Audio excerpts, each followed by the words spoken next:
¿Qué tal? Buenos días para todos y para todas. Primero que nada quiero agradecerles esta invitación y este espacio. Como ya mencionaron, me dedico a la coordinación del área legal de la Asociación Mutual Argentina de Salud y Responsabilidad Profesional. Y la temática que vamos a desarrollar hoy tiene que ver con lo que hacemos en esta institución. Hoy vamos a abordar el riesgo médico legal con un enfoque integral.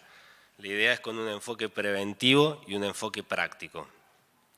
Desde la Asociación Mutual creemos que el enfoque preventivo de los eventos adversos disminuye considerablemente el riesgo médico legal que provocan, mejoran la calidad institucional, la seguridad del paciente y evitan riesgos judiciales. Por eso esta temática la vamos a dividir en dos ejes primero. El primer eje que va a estar con un enfoque preventivo al tratamiento de los eventos adversos y los reclamos. Y el segundo eje tiene que ver con el proceso judicial. Vamos a ver lo que ocurre cuando llega una demanda, cómo se estructura el proceso, cuáles son las pruebas importantes en el mismo y cómo debemos actuar en forma conjunta entre la institución y los letrados. Entramos primero entonces al primer eje, el eje preventivo, y para ello primero que nada debemos conceptualizar qué entendemos por eventos adversos.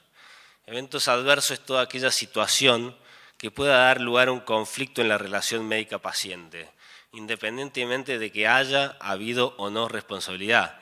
Son todos esos hechos que pueden dar lugar a un reclamo por parte del paciente o de sus familiares.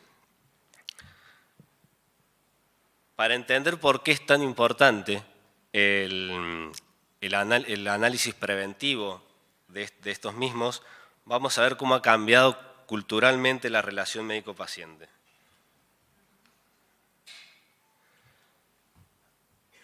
Resulta muy distinto la cultura que había antes, en la cual la relación se daba en forma directa entre el médico y el paciente, había una relación artesanal directa, en el cual la base era la confianza, la palabra del médico era absoluta, se hablaba mucho y se escribía poco, y se aceptaban los resultados por más que a veces no eran los esperados del paciente.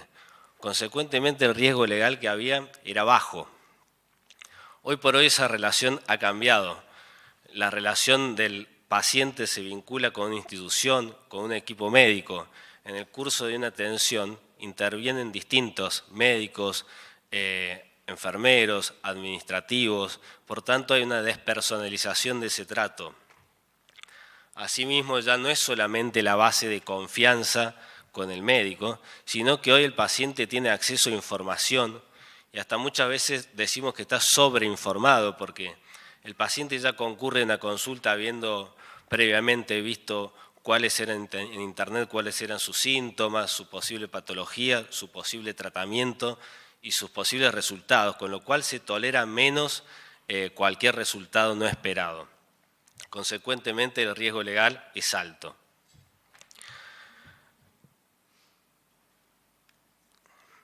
Esto lo vemos, quiero que conceptualicemos el riesgo legal como un iceberg, en el cual en la parte superior, en la parte que por arriba del agua, vemos la parte judicial, que es la parte visible, la demanda, una denuncia penal, una mediación, una carta de documento. Esto es toda la parte visible, pero en realidad esta es la parte final de un riesgo judicial, de un riesgo médico, perdón.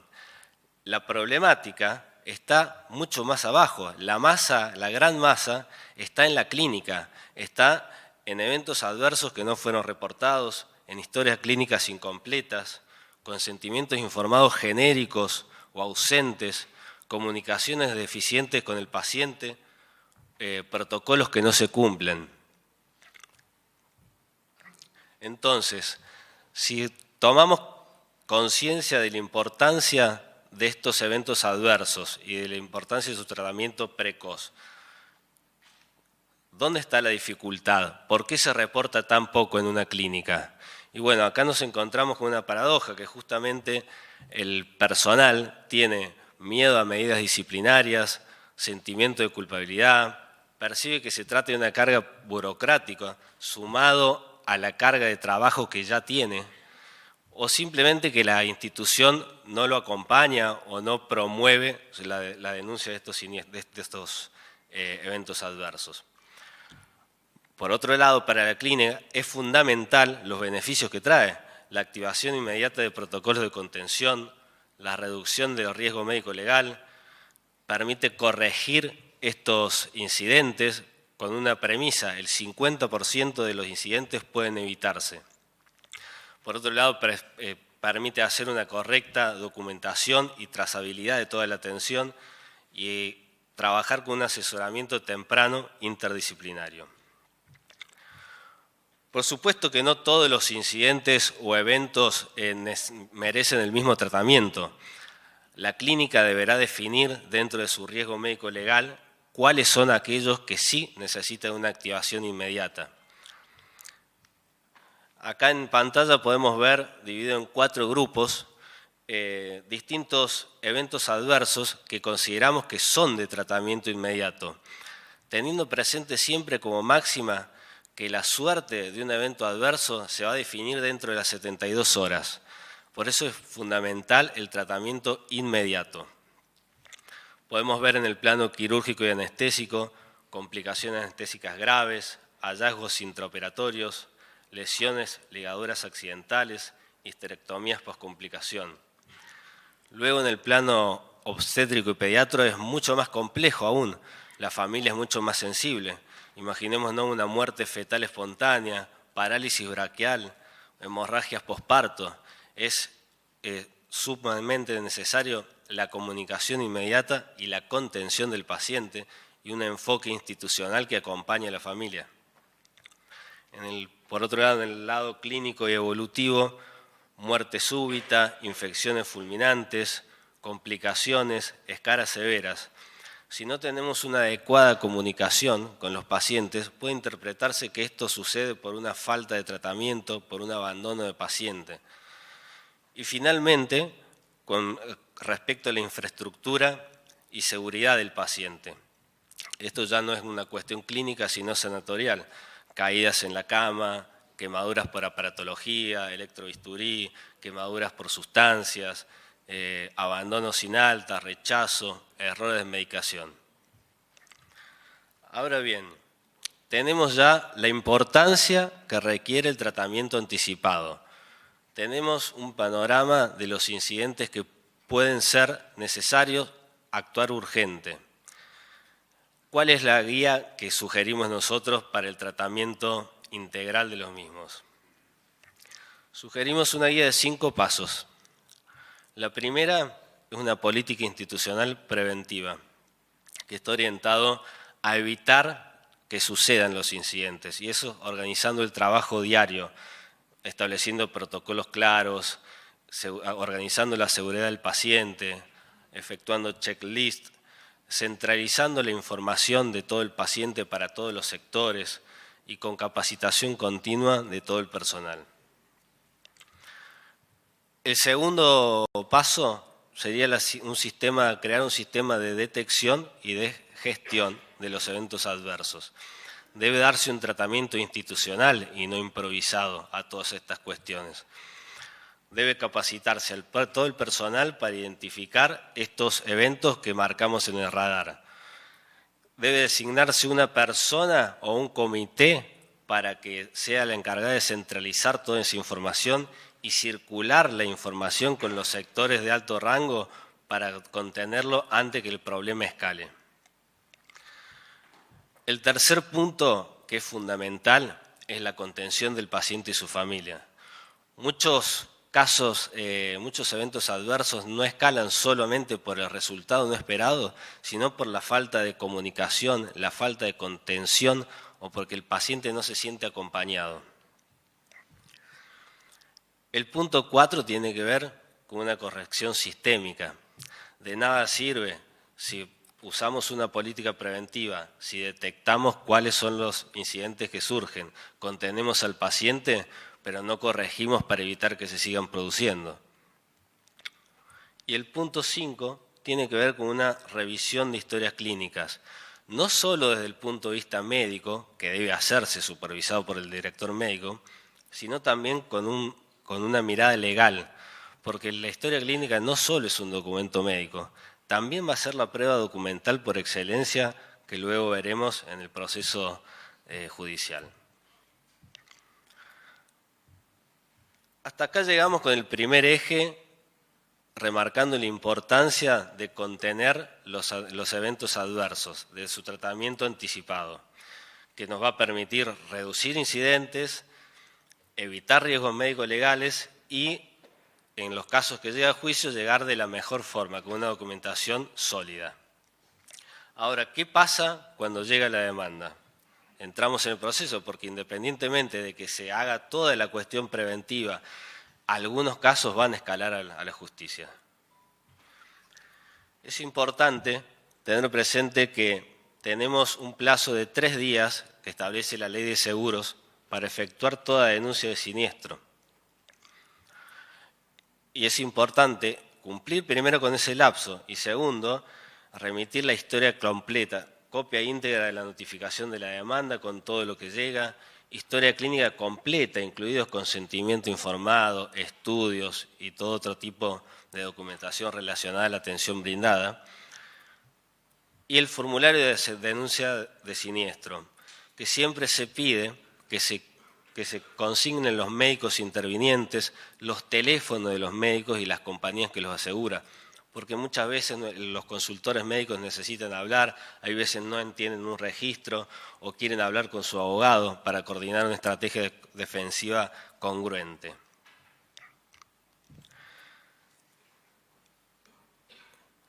Vamos a ver ahora la estructura del proceso de daños y perjuicios, así comprendemos un poco la misma. Lo primero que vamos a ver es la fase preliminar, la fase 0, que puede o no puede estar.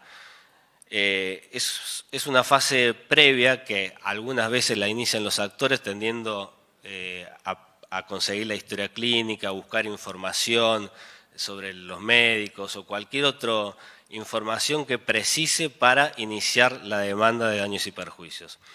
Y luego sí, ya la fase 1, 2 y 3 tienen que ver con la estructura del proceso en sí. En la fase 1 tenemos la etapa postulatoria, en la cual es donde se van a determinar los hechos. El actor plantea su demanda, su marco fáctico, los demandados plantean sus hechos y sobre esa discusión, sobre esos hechos controvertidos, va a ser lo que se va a pasar a la etapa 2 de la prueba. Lo que no se planteó en la fase 1 no se puede introducir luego. En la fase 2, que es la más importante y que luego vamos a retomar, es donde las partes van a ofrecer toda esta prueba tendiente a probar sus hechos. Prueba documental, que la vamos a ver luego, que se compone básicamente por la historia clínica como documento máximo por excelencia, junto con el consentimiento informado. Luego tenemos la prueba pericial médica, que va a ser la determinante, y bueno, luego hay otras testimonial, informativa y todo otro tipo de prueba, pero nos vamos a centrar en las primeras dos. Finalmente, en la fase 3 conclusiva, el juez dicta su sentencia en base a los hechos, en base a la prueba que ofrecieron y en base al dictamen pericial que hizo un auxiliar de la justicia. Permiso, voy a...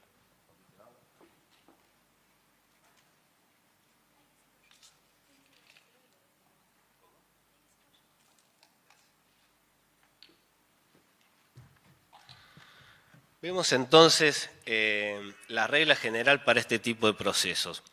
El Código Procesal Civil y Comercial nos dice que la carga probatoria le incumbe a quien alega un hecho controvertido.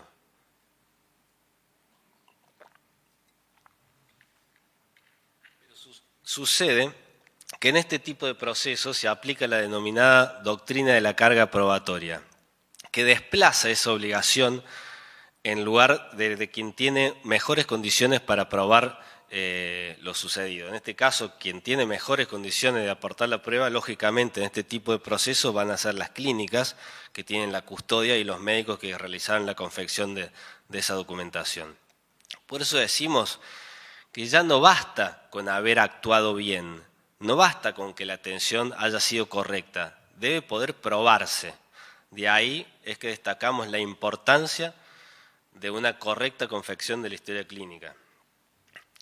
Dentro de la prueba documental, como acabo de decir, la historia clínica es la prueba por excelencia, que se rige por la ley 26.529, que es la ley de derechos del paciente, y que nos establece una serie de criterios. Primero que la unicidad. La historia clínica es una por paciente por institución. No puede haber diversas historias clínicas. Por otro lado, la integridad.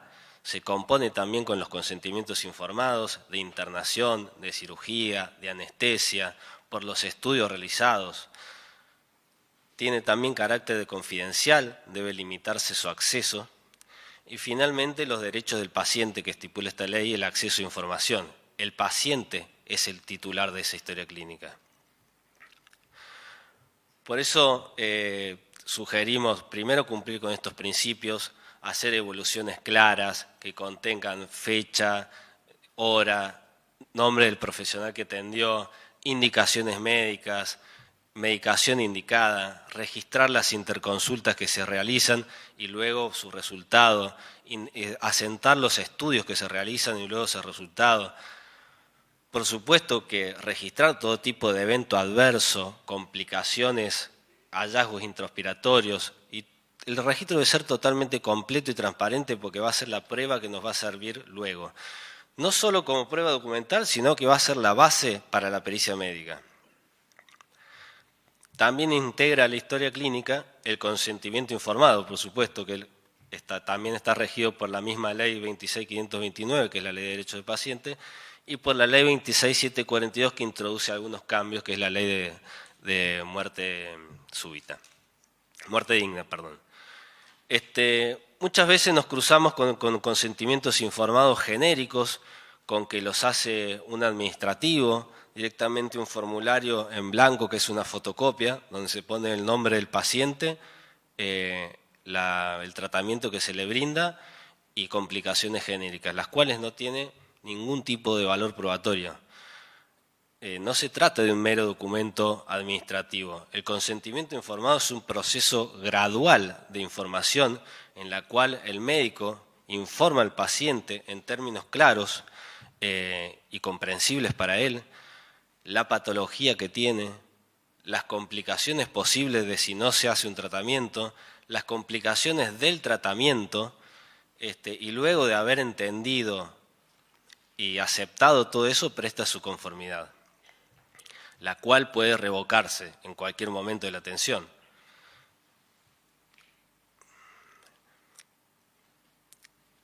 Y luego tenemos, quiero señalar algunas cuestiones que nos cruzamos a diario con unos errores frecuentes de la historia clínica que me parecen importantes para graficar estas cuestiones que acabo de señalar. En el primer cuadro tenemos acá las deficiencias en el registro y evolución. Son cuestiones de forma, pero son muy importantes. Muchas veces nos cruzamos con registros que son ilegibles, que no se entiende la letra. Por eso es que decíamos la necesidad de dejar los teléfonos, porque no entendemos y tenemos que consultar al médico o pedir una transcripción. No se describen los exámenes físicos, hay inconsistencias temporales o enmiendas que no son correctas, discrepancias entre lo que dice enfermería y lo que dicen los médicos. Por otro lado, fallas en el diagnóstico y tratamiento. Se arriba un diagnóstico, pero no se explica el sustento clínico y el razonamiento para arribar al mismo. Como señalaba hace rato, no se incorporan estudios o se piden estudios, pero no se incorpora su resultado. Se registran interconsultas que luego no se realizan o no se registra la respuesta. Luego tenemos errores en los eventos críticos y quirúrgicos, omisión de registrar las complicaciones o eventos adversos, los hallazgos clínicos y quirúrgicos, protocolos quirúrgicos deficientes que no explican realmente lo que se encontró, y ausencia de una epicrisis o resumen final. Tenemos también los problemas en el consentimiento e información del paciente, como dijimos hace rato, como señalé, consentimiento inexistente o incorrectamente instrumentado. falta de registro de rechazos terapéuticos o altas voluntarias, falta de registro de las indicaciones brindadas al paciente y de los incumplimientos terapéuticos. Si no registramos un incumplimiento, va a ser responsabilidad del médico. Del mismo modo que cuando hablamos del consentimiento informado. El consentimiento informado, si no lo instrumentamos correctamente, todos los riesgos de la cirugía pasan a cabeza del médico. En tanto, si lo instrumentamos correctamente, como dice la ley, explicando todo, las complicaciones propias de la cirugía van a ser del paciente, no se le van a cargar al profesional. Y luego fallas administrativas y de traslado. Acá tenemos información incompleta en traslados, no se deja constancia del estado de ingreso y egreso. Otra situación que también vemos es que se utiliza el libro de guardia de forma incorrecta y no se utiliza la historia clínica.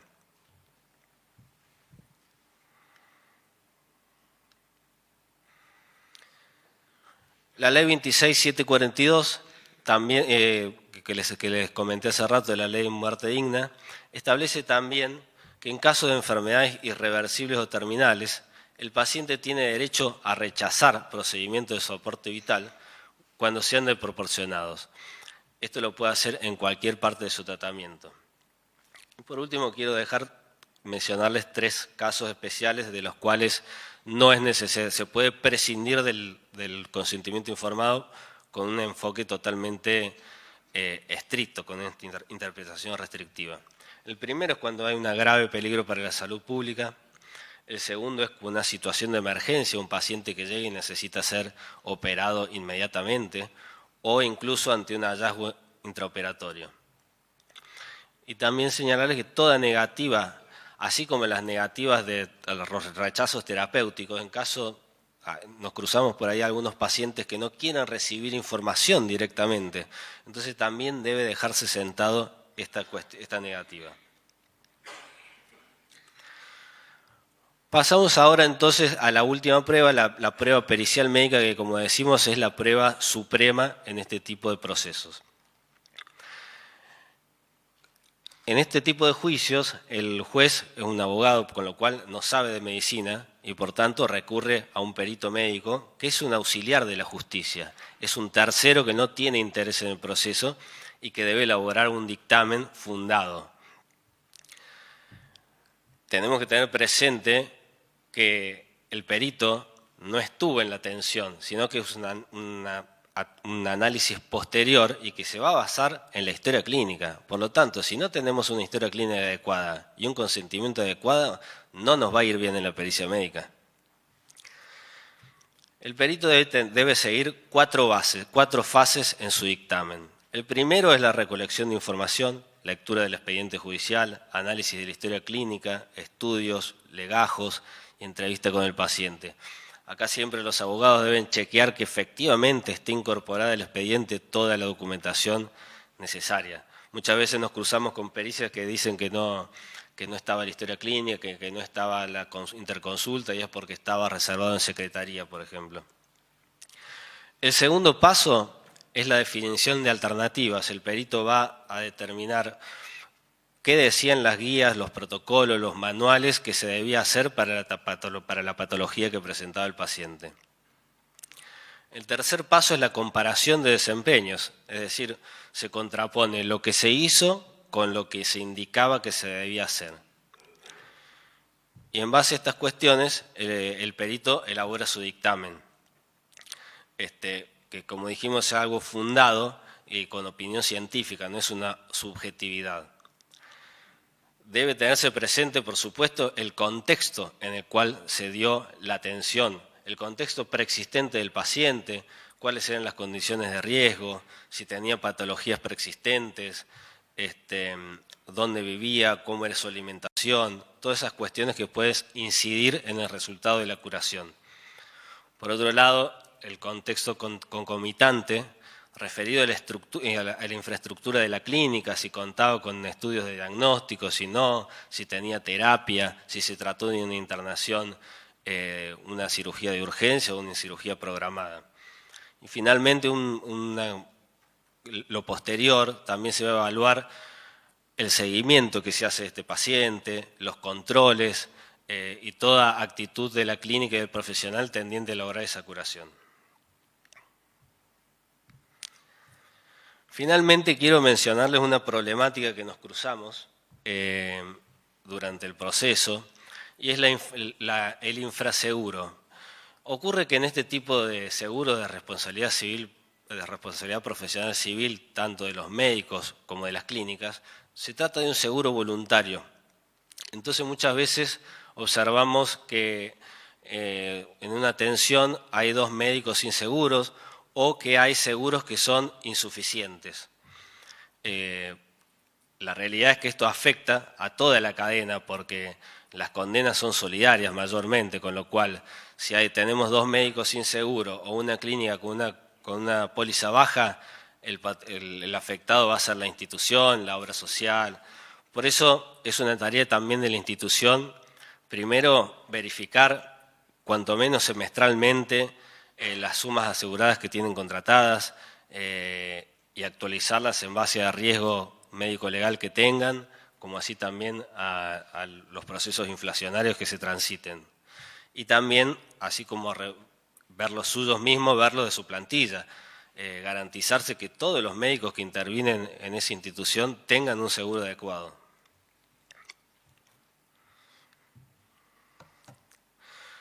Bueno, como conclusiones finales, quiero dejar en claro que, en definitiva, la atención preventiva y precoz de todos los incidentes va a mejorar la seguridad del paciente, va a mejorar la calidad institucional, teniendo presente que los incidentes, como dije anteriormente, se pueden reducir en un 50%.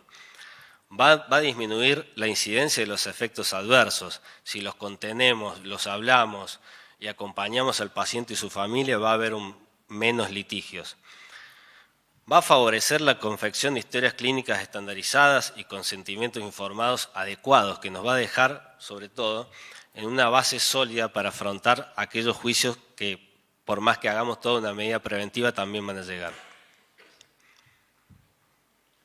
El agradecimiento y el aplauso para la participación del doctor Martín Agúndez. Queda a disposición de los presentes. Tenemos un espacio de 10 minutos para preguntas e inquietudes que hayan surgido. Levantan la mano y les acercamos el micrófono.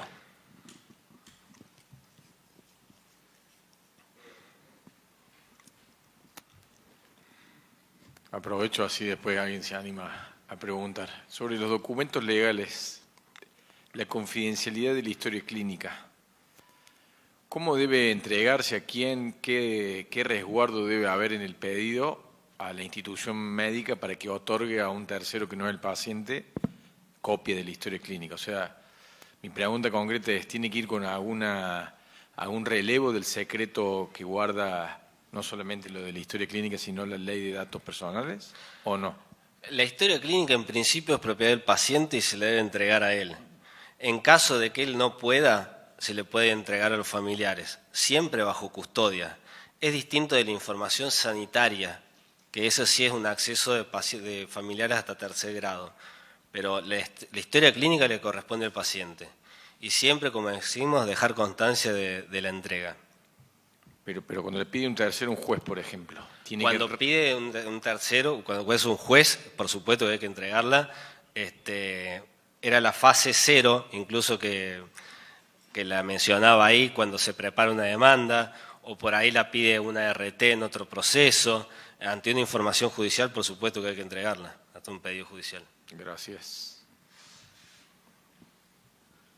Hola. ¿Qué tal? ¿Y cuánto es el plazo de guarda de la historia clínica? Porque en un momento eran 10 años, después 5 años, porque se modificaron algunas cosas. Mira, el plazo efectivamente era 10 años, después tuvo de 5 años y tiene que ver también con el plazo de prescripción. Hoy tenés un plazo de prescripción de 3 años. Sin embargo, hay algunas normativas provinciales que establecen algunos plazos mayores o menores, pero 5 años podría ser, y siempre hay que cumplir un protocolo antes de su entrega. Hay que notificar al paciente para que la venga a buscar y si no se destruye. No hay que hacerlo en forma automática, digamos.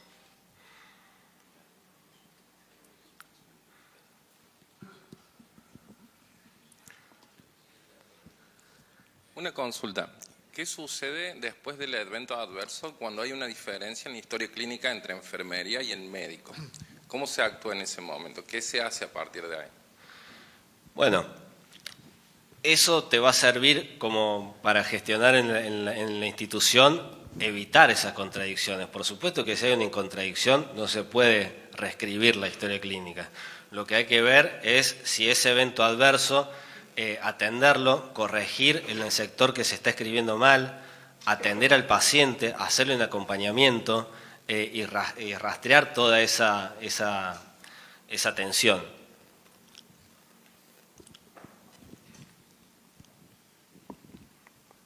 Sí, hay un aspecto que me parece que en esta excelente presentación no está consignado, que es la ley 27.977, la de ley Nicolás, ¿no? O sea, la ley Nicolás establece una serie de pautas, como por ejemplo la elaboración de protocolos y guías.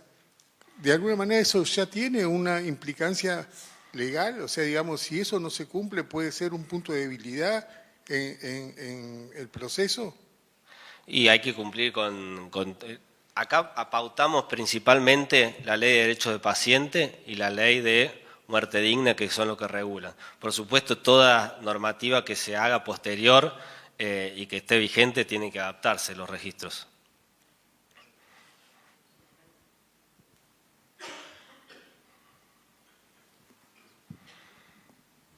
¿Tenemos alguna consulta más? Muy bien. Renovamos el aplauso y el agradecimiento para el doctor Martín Abundes, de la Mutual Argentina en Salud y Responsabilidad Profesional.